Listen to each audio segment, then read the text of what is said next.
कि बैम्बू की स्ट्रेंथ तो बहुत अच्छी है, बट बैम्बू की लाइफ जो है वो वेरी करती है स्पीशीज़ से स्पीशीज़। अगर आप किसी किसान के खेत में जाएं तो आप पाएंगे कि कई बार बहुत सारी बीमारियां या कीड़ों का अटैक बांस की स्टेकिंग की वजह से होता है। उससे फंगस लगता है और वो फंगस फिर सब्जियों में आ जाता है, पौधों में आ जाता है। कि भव्या सृष्टि उद्योग का काम देखा तो मुझे लगा कि नहीं, अब ये काम एक नया आ चुका, बहुत अच्छा। और पहले से अब मैं काफ़ी परिवर्तन देख रहा हूँ। पिछले 20 साल की मैं बात करूँ, 15 से 20 साल में, तो यह जो टेक्नोलॉजी आई है जिसको बाहुबली के नाम पे लॉन्च किया गया, बेसिकली ये प्लास्टिक कोटेड बैम्बू है। बट प्लास्टिक कोटिंग करने से ही एक बहुत बड़ी क्रांति हो सकती है, ऐसा मुझे लगता है।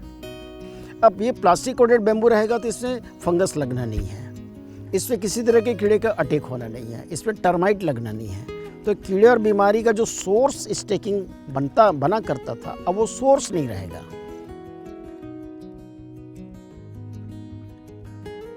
तो फसल में एक डायरेक्ट इम्पैक्ट आने वाला है कि सब्जियों की जो खेती की लागत है अनावश्यक रूप से वो कम हो जाएगी। जैसे हम लागत में कमी की बात करें तो पहली लागत तो सीधे सीधे दिख रही है कि एक बार ही खरीदना पड़ेगा इस बैम्बू को और 20 से 25 साल तक चलता रहेगा। ये बहुत बड़ी बचत किसान के लिए होगी। दूसरी, जो हर साल टर्माइट का अटैक होता है, फंगस का अटैक होता है, इन सब से किसान बचा रहेगा।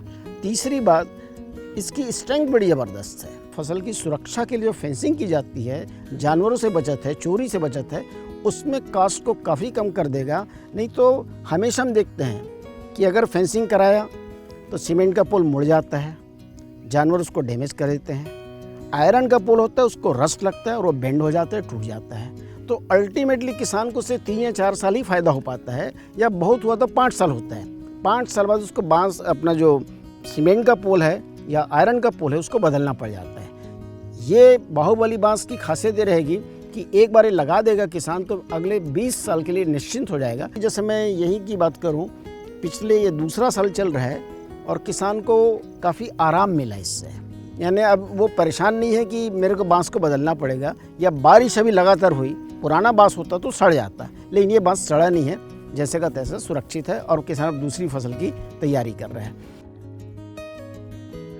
तो मैं ये महसूस कर रहा हूँ कि पर्यावरण के लिए बहुत ही अनुकूल टेक्नोलॉजी है।